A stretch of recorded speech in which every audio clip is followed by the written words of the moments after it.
அவ்வளவு தண்ணியிலே அங்காரமா ஓடி வரான் எங்க கருப்பன் ஓடி வரான் எங்க கருப்பன் ஓடி வரான்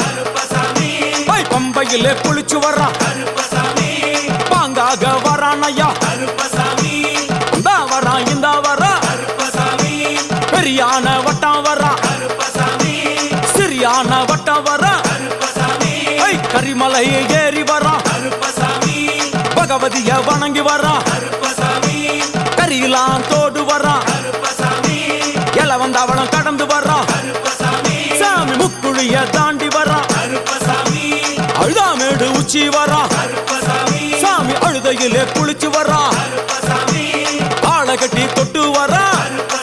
சாமி பூங்காவனம் புகுந்து வரான் எருமேலி வரான் ஐயா அவர் சாமி கூட வரான் எருமேலி வந்து இறங்கிய கருப்பன் சுற்றுமுற்றும் பார்க்க எம்பெருமான் கருப்பனுக்கு மலகள் என்றால் கொள்ளை பிரியம். அவன் மலகளா சல்லடை கட்டி வருகின்ற வேளையில் ஆஹா ஆஹா காண கண்கோடி வேண்டும். அவை என்னென்ன மலர்கள் என்று